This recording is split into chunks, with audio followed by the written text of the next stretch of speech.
Spoken Truth Thursday. Hey! I'm Dana Fira. And I'm LaTanya. And today's episode 3.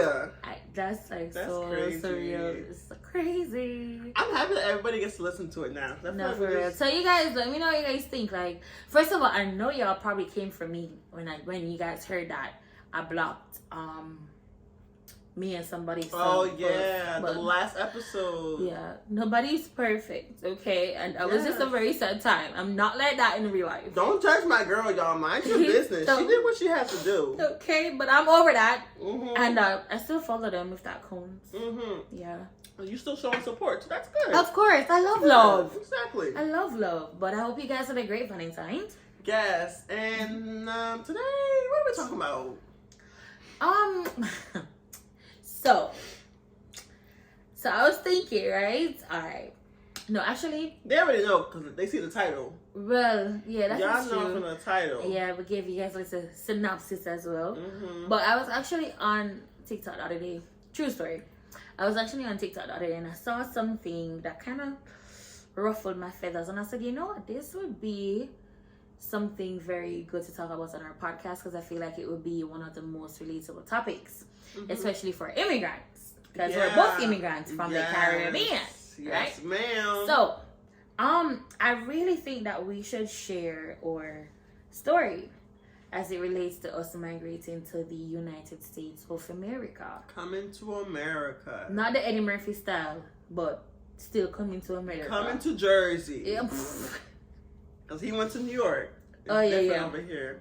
Yeah. So I think that would be good, and I think a lot of people can probably relate to it. If you're an immigrant, you could relate to it. Not even like being from the Caribbean, but if you came from like a Latin country, like African country, anywhere really, you will understand the struggle of coming to America. And there's just something about mutual understanding. Like, if there's something about, like, if I say something or if I hear somebody say something and I don't have to say it because I feel it, like, oh yes, somebody said it. We understand. You know, we understand. We surely do. We really do. Trust me. We have walked to walk, and we're still walking it. Oh yes, we're still walking. So, with that being said, let's get into it. Let me take a sip of this same thing. Yeah, let me get some of my tea. Sure, tea. It's green tea, Mom. Sure, red wine. Red wine. What's wine? It's grape. Oh, never heard of it. Sure. So, let's get started. When did you come here? How old were you? You just died in it, aren't you? Yeah, started. Okay, so I came here. I remember it was on Mother's Day. Mother's Day. So it was May 8th, 2016. 2016. I'll never forget. That's recent. So that's recent. So I'm still fresh off the boat, fresh off the plane, fresh out of JFK. Came through JFK, Porto. Yes, ma'am. And you had the suitcases. The suitcases. How many did you have? I had one. One? Yeah.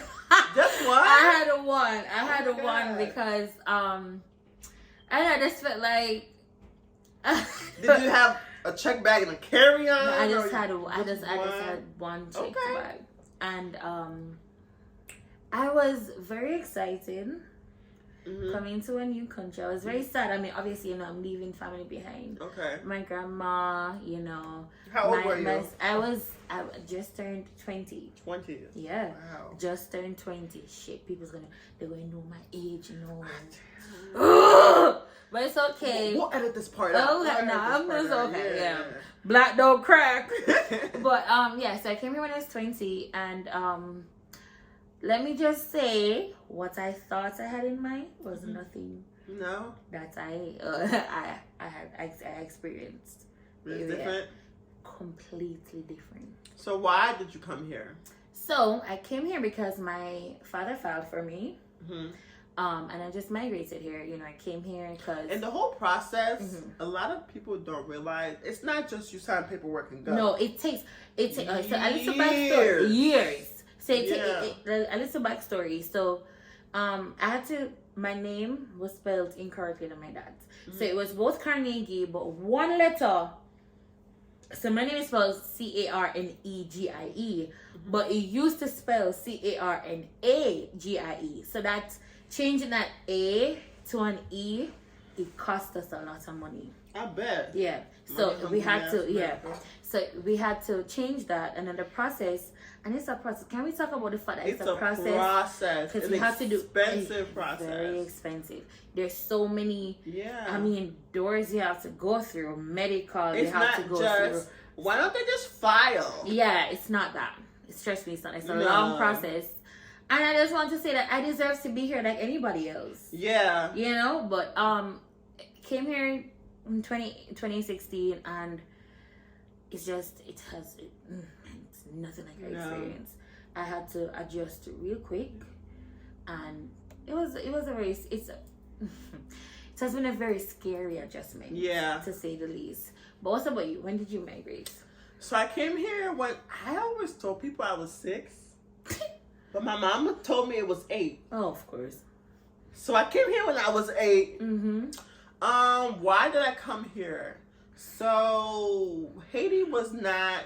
I was born and raised in born and partially raised in Haiti. So when I came, y'all see Haiti in the news. Just Google it. Haiti is not the country that it once was, and nor is it really. Right now, it's not it at all. But before, Haiti was getting up there to becoming a very high crime rated country. It's a third world country. People are struggling. You have to do what you have to do. Yeah. So at the time, they had high kidnapping rates. So yeah, so I came over here to protect myself or whatever. Yeah, why did I come here? Just to have a better future. A better life. Yeah. Right? And my brothers were already here. My dad was already here. So we kind of just the plan was to come here eventually. I think So was it just you and your mom that was left in Haiti? Because your brothers were here. Your dad was here. My brother was here. My dad was here, and then I came, and my mom came a couple months after me. So we weren't really separated for that long. Yeah. But we all just came here for everybody has a better opportunity. So do you have any recollection of what it was like? I mean, when you came here, you were speaking French. So in Haiti, from what I can remember, my mom is probably watching this. If I'm wrong, Mom, please let me know. But we took English classes back in Haiti, so it wasn't English is new to me. Okay. I think I only had about a year and a half of English second language classes before I was okay, I'm good. Okay. I think I picked up English very quickly, and I had a friend, Dorothy. You probably listen to this too. Oh, hi Dorothy. My little bestie. So she lived right next door. So she was my translator, and she was born here, so she knows English. Okay. So she was the one that was teaching me how to speak English and stuff like that. So I don't remember not speaking English. Okay. I know it was a thing, but it's not it wasn't a thing for that long for me to be I remember back when I didn't speak English, it was hard for me to do this because to me it was I picked it up very quickly. Yeah. And I had people around me, we watched TV and stuff. Dorothy and my cousins also, they spoke English. So and I had my brothers here already, so it wasn't really a struggle for me. Not that I remember really. Okay. But let's go into a first memories of when we got here. First memory. When I came, okay, so I remember when, I have to keep reminding myself that my past is a part of my story, and I am not who I was back then. I was a very broken child. Were you? Yeah, I was very broken, in more ways than one. But I remember through high school. Oh my God, this is going to be a confession. I'm so nervous.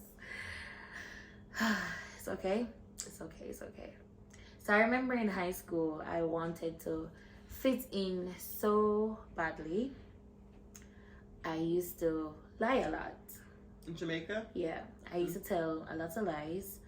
And the beautiful thing about this is the accountability now, So I used to tell a lot of lies because I wanted to fit in. I wanted to be liked. I never felt like I was my actual self. I didn't feel like I was actually Latanya. So I used to because my dad has always lived here since, my dad migrated here when I was just 3 months old. Oh, okay. Right. So you always knew. I always knew that my dad was here, you know? Okay. And then I would have come here eventually. Mm-hmm. But in high school, you know, when you're around some of the people, some of the people that, you know, have more money than you, etc., and they talk about, you know, going away for the summer, etc., etc. Of course, I wanted to fit in, so I told those stories as well. Mm-hmm. Me, you know, traveling, taking the plane, where were you going, sis? Nowhere. So I used to tell people all the time, like, I used to travel. That was a lie. Mm-hmm. That was a lie. I never used to travel. My very first time I came to the United States of America was my very first time on a plane. See, that's funny because you can remember your first time on the plane. Heck yeah. So what was it like? It was, I was like a kid in a candy store. I was on that plane and I got a window seat. Girl. Were you by yourself? I got a window. My dad bought it for me. I got a window. Oh yeah. The flight wasn't full, so I had that row by myself. What airline? That makes a difference. American. Okay, American's good. I love American Airlines. So I had a window seat and I was just looking out like, oh my gosh, like, this is not real. And mind you, I'm 20 years old, right? But I'm like, oh my gosh, this is not real. Like, I'm literally near to God because I'm in the clouds. I said that to myself. So you never, like, before I never traveled. I've never okay. traveled, never been on a plane, never even passed TSA at the airport. Yeah. So, you know, that was my first memory, but I remember landing into JFK, seeing the plane descend. I was like, trippy. What is happening? And then I just saw all these cars, everything, and I literally felt like I was in a movie. I was like, wow. And then they drove on the wrong side of the road. So I was like, oh my gosh, there's going to be an accident. Oh, yeah. Yeah, I was like, there's going to be an accident. But nah, it wasn't any accident. But that was my first memory, like just being on that plane, like, wow, like I'm Did it look like the movies to you? Did it look like... It felt like I was in a movie. Did it remind you of Jamaica? Was it like, this is like not Jamaica? No, sir. This is not Jamaica at all. It was not. Especially JFK. I came up in May, so it was spring, it was kind of rainy. Okay. So kind of a little bit cool, not like cold, but it was a little breeze there, you know. And mind you, the morning when I came, I woke up like after 3. And your girl beat her face to come to the United States of America. You had a full beat on the plane? Beat. I had a bad girl romper. I had on heels. Heels? On the plane? On the plane. I had on heels. That's the most immigrant story I've ever heard. Everybody coming to the United States One thing about immigrants, they're going to dress up for the airport. We don't dress up. I don't anymore though. Yeah. Actually, and my sister Alicia were in some Crocs and some sweats though. But like back then, like they be dressing up. I mean, Caribbean fathers wearing full on suits with the hats. Yes, dress shoes. Yeah. Sorry, you going to the airport? Not church. Yep. Gold chain, everything. Cap. Everything. Trash. Fresh haircut. I'm telling you, trash to the airport. Trim. Yeah, man. The Chanel blue, like. Chanel blue. But that was my first memory. That was my first memory. What was it? Wait, can you remember? I remember. You know what? I remember being on the plane by myself. Like my memory is like a little bit like spotty. I remember being on the plane by myself. I think I should have talked to my mom before this. But I think I was by myself. I have a memory of being by myself and like the flight attendant helping me, and I was like in the front seat. Yeah. But I don't remember like what I was feeling at all. Yeah. I don't remember any of that. And before we came here to stay like forever, we would come here every summer. So you used to travel? Yeah. So like we were on planes like when I was like 2 or 3 or whatever. See, I never experienced that. I never had that. No. Never had that. But I told lies that I was because I wanted to fit in. You have to do what you have to do. Yeah. It's sad, but you know, it's a part of my story. But I don't remember. But I remember. I do have a memory of like coming to my aunt's house. So when we came here, we went to my aunt's. So I do have a memory of like, I have a smell. I don't know why I always remember the smell of America. Yeah, they have a smell. They have a smell. I tell people all the time, right? Even when I go back to Jamaica and I open my suitcase, it smells different. I don't know how to explain it, but foreign have a smell. That's the first thing I remember. Yeah. It's just like, like it smells differently, but like. It does. I agree. I don't remember too much, honestly. Like my first day of school, like first time going to school. I remember I went. So first of all, they did me dirty. What? They did me dirty. And Haiti, like, we're like 1 grade ahead. So you know when you come here and you have some sense, the Americans don't know what to do with it, so they put you back a grade. Yep. So they put me back a grade. So I was like in 2nd grade, right? And I remember there was the school I went to, the town that I lived in, there was other Haitians there. Okay. Haitians stick with Haitians. I say should. Yeah, Haitians stick with Haitians. So if there's gonna be a Haitian family there, that means there's probably a Haitian church or a Haitian market or Haitian this. So there was other Haitians there. So like there was another girl there to translate for me.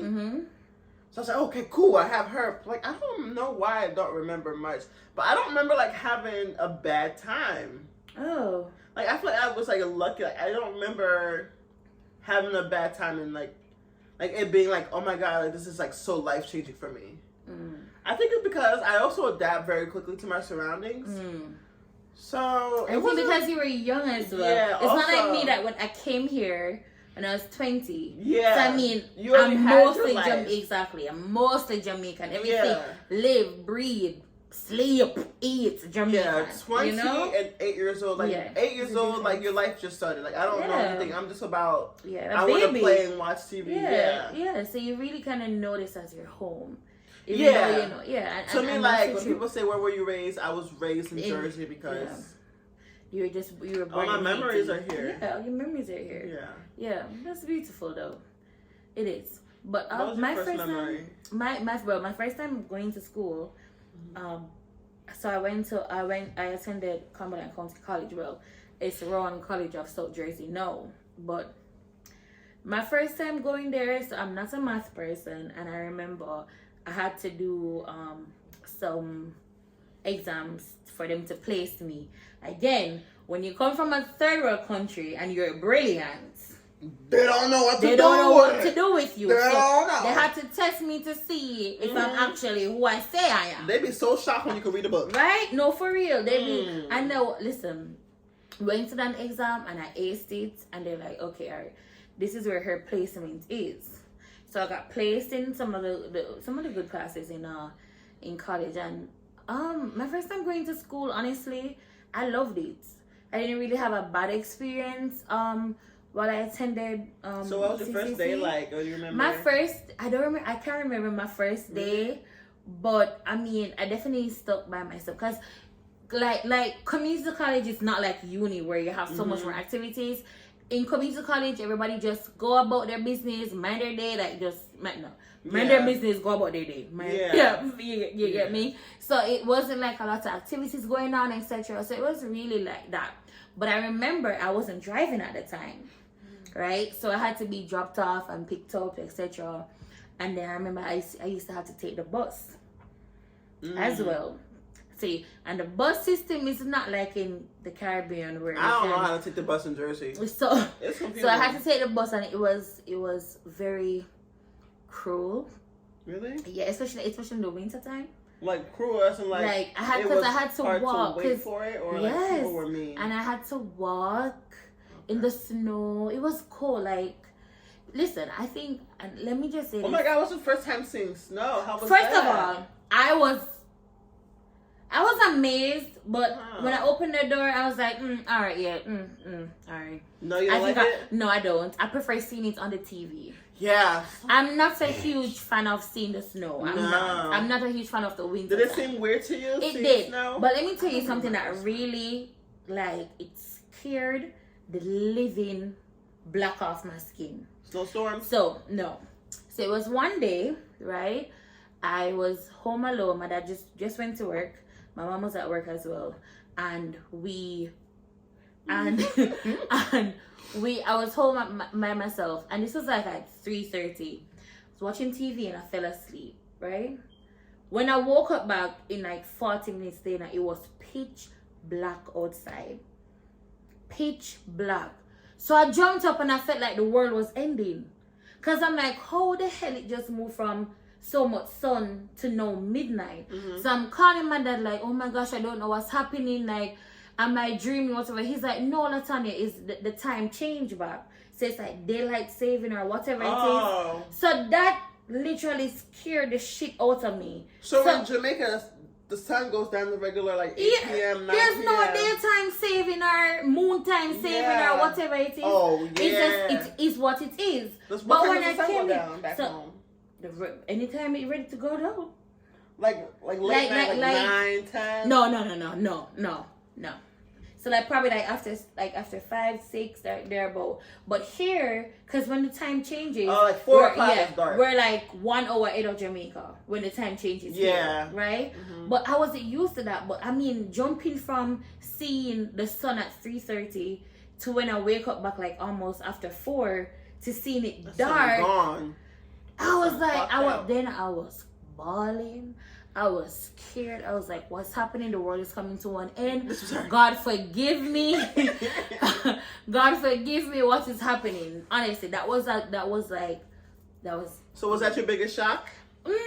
That was it wasn't my biggest shock. It was one off. What was your biggest shock? But I want to hear it. I want to hear your first. My biggest shock? I don't remember.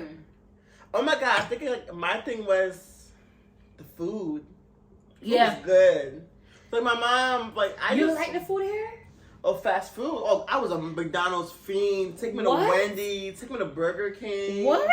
I love the food. But again, I can't even say that because you came here when you were 8. Yeah. So it's like, you know what? For me, I was like, it was junk food. Like I was at the age where I was like, this is not it for me. No. I'm so used to like every corner there's a shop there in Jamaica where you can pull over and just go order like, can sell me a small box of rice and peas and fried chicken with curry gravy. Yeah. I'm not used to that was another thing. Like I thought that when I came here, I would have that like on every spot. But the biggest shock for me, so when I came here, I went to Boston for a couple months to work, and I was racially profiled.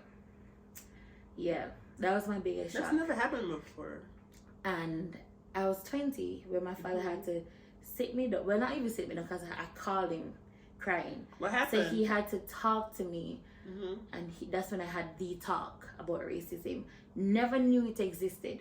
Never knew racism existed. Oh my God, I never thought about that. Until I came to the United States of America. Because everyone's black. So there's everyone, really but not in Jamaica, but Jamaica is a melting pot. Like you have Chinese, or you have Indians, or you have Muslims, you have everybody of every different ethnicity, but we're all Jamaicans. Yeah, it's not even predominantly black. Yes, it is, but it's not even based on that. It's just we're all Jamaicans. Like it doesn't matter what you look like on the outside. It doesn't matter. Like the motto for a country is out of many one people. Dang. So I mean, there's classism there, where this particular family. Because in the name, they have more money and all of that. But as it relates to racism, girl, never experienced it. When I tell you, I was shocked. I'm trying to think of the first time I was introduced to racism. It has to be during history class because I don't remember knowing about it. Because like my elementary school before we moved was predominantly black, and then we moved to a white town. I think that's when I started like realizing, and people start acting like hostile towards me. I'm like, why are they acting like this? Why are you so angry? What did you do? And then that's when I realized for the first time it was me and this other black girl in the class. I was like, we're the only 2 black girls in the class. Yeah. Like before that, I would say like that's probably one of my biggest shocks. Yeah, definitely the racism. I was. It caught me off guard. The culture shock. Everything is just so different. Every single thing is so different here. Especially you came and moved to South Jersey. Yep. And I think a lot of people need to know that. Like when I say I live in Jersey, I don't live in North Jersey near to New York. I live in South Jersey. There's a difference, a big difference. I tell people this all the time. There's a big difference, yeah. There's a big difference living in South Jersey. Absolutely, because to me, I'm not from South Jersey. So to me, when I started, I moved down here for school. Yeah. Rowan is down here. I'm still by the campus. So when I came down here, it was like, oh my God, this is the countryside. Because where I'm from is like, where I'm from in Jersey. Yeah. It's like beach town. There's there's stuff there. There's whatever empty space they have, there's a wild line. Like there's stuff there. So when I came down here, it was just like, oh, like this is the countryside. And it's different. Like even like when I had jobs down here. Yeah. When I had jobs down here, I was like, oh, like it's different. Like this is not Jersey. It's not diverse Jersey. It's not diverse. South Jersey is not diverse. Mm-hmm. South Jersey is like living in Texas. To me, it's like living in Texas.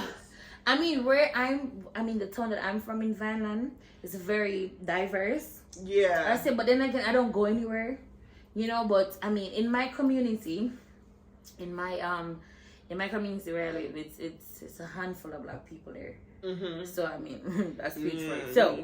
You know, yeah. But the racism was definitely my biggest shock. That's crazy.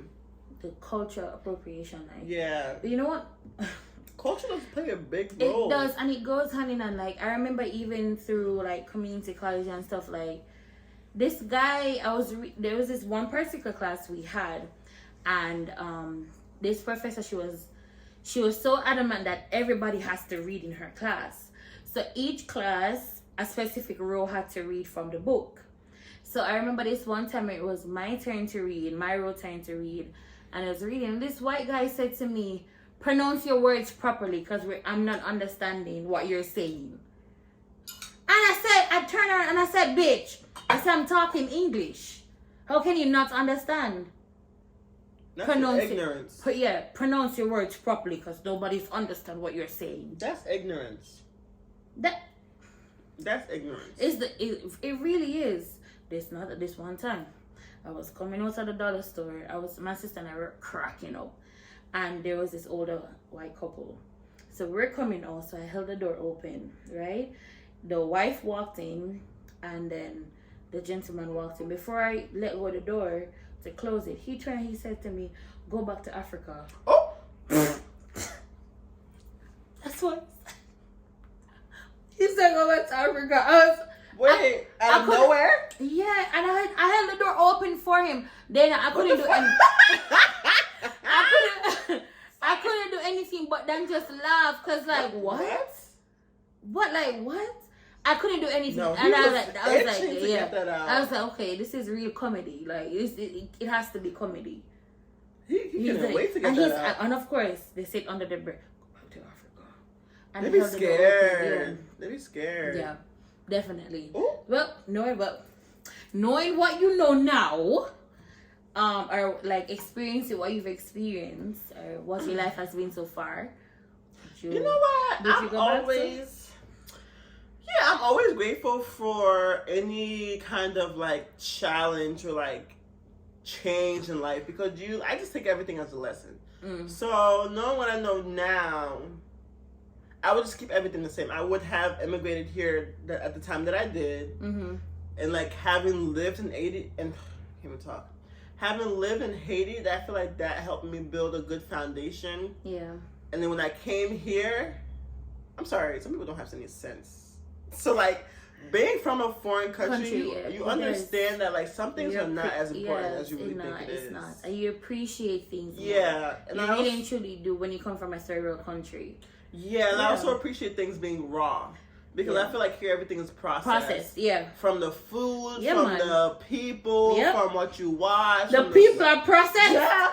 From like everything. Like nothing is natural. Nothing is raw. No, for nothing real. is just like what it's supposed to be. Yep. So knowing what I know now, I wouldn't change anything. I think I would keep everything the same. Like it's my life journey. Like this is meant to happen.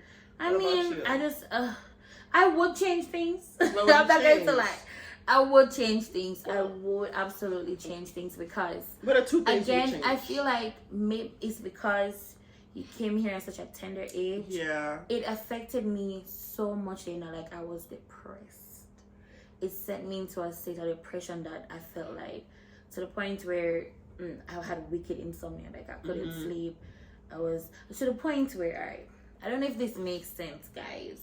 I don't know if this really makes sense to you. When I got here, I started missing like my family and friends so much, to the point where I didn't even want to talk to them. That makes sense, because because it would remind you of like life back home. So like I would change certain things. Like it took me a little bit longer to find a friend. I mean, you know, found you, and then there's, you know, another friend that I found at CCC, you know, Kanyat and Suzette, and you know, all of that. But yeah, and not everybody can relate to you. It's hard to relate to somebody who's not from a foreign country, because to them it's like, you have lived in a foreign country and you also have lived in America, so you understand what it's like living in America. But somebody who's not from a foreign country, they'll never understand what it's like being foreign. And it just, again, there's just deep and greater appreciation, because I can say to you know, I appreciate Jamaica so much more on a wider scale than when I was actually living in Jamaica. I appreciate Jamaica so much. So much. It really does. Like, I'm proud to say I'm Jamaican because I know what it holds on me, on my life, you know? But knowing what I know now and like experience what I've experienced, would I move back home? Hell yes. Would you? Of course. Yeah. Of course. It's not even a now. No, not right now. I mean, you know, not right now, because I'm still. I am not even retired, but I mean, I would raise family there. Yeah, 100%. Gone with the wind. Gone with the wind. Absolutely. But I mean, in that notion, and in that same breath, I'm becoming a U.S. citizen this year as well. Citizen.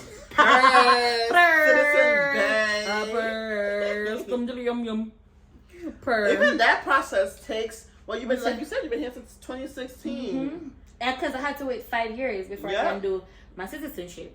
So I mean, it's been 6 years now. So so how does it feel when people are like coming here? I didn't.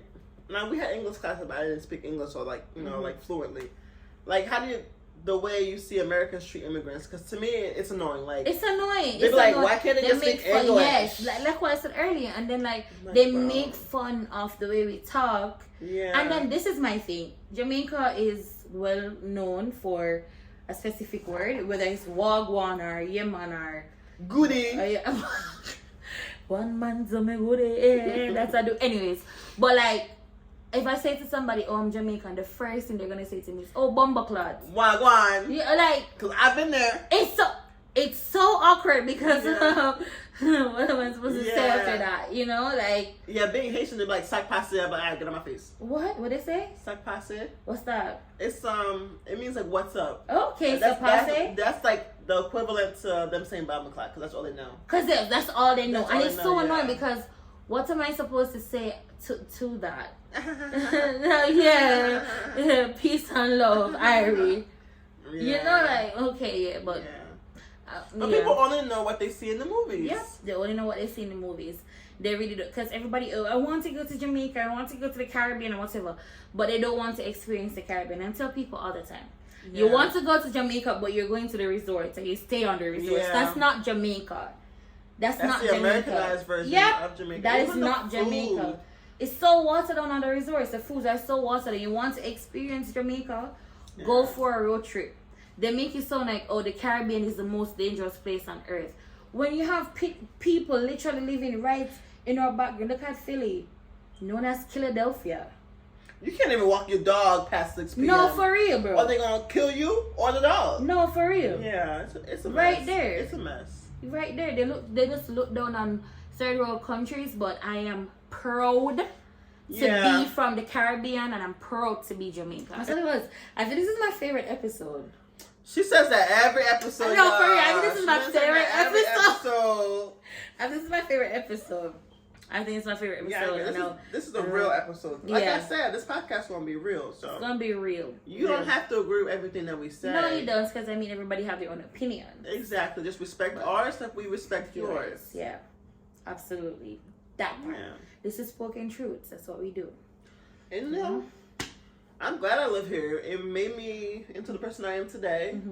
Learned a lot. Yeah, I appreciate America. So I mean, I came here, took advantage of the opportunities that I had. Yeah, America has opportunities. It does. It definitely does. It does. It's hard.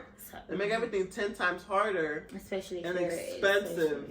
Especially if you're an immigrant. Yeah, everything's expensive. It's just like money. Yeah. Everything in America is money. It's money. Money. Everything is money. So you just take what you can get for them. Yeah, 100%. 100%.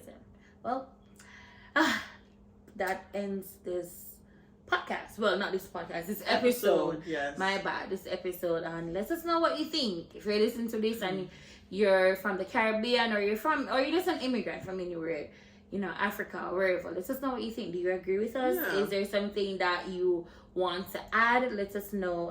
I'm not sure if they can comment. You can probably comment on our Instagram. Let TikTok, Facebook. Yeah. Because we want your feedback. Everything. It's very important to us. But, if you do agree with us, also let us know. And, of course, if you're not following us by now at Spoken Truth Podcast, then what are you doing? Spoken Truth Pod. Oh, she keeps doing that, y'all. Listen to me. This is a dinner. Spoken Truth Pod. Then what are you guys doing? Listen to us, okay? Listen to us. And if you're listening but you didn't follow the page, thank you anyway. Yeah. That's nice. Yeah. And for the persons watching our pages, but not... Oh, you just said that. Yeah, but you can say it again. For the persons watching our pages and not following us, yeah. Just go ahead and follow, because we can see. Go ahead. It's okay, honey. We can see that you're looking at it. So, we love you too. Yeah. We love it. Girlies. Yep. Bye. Bye.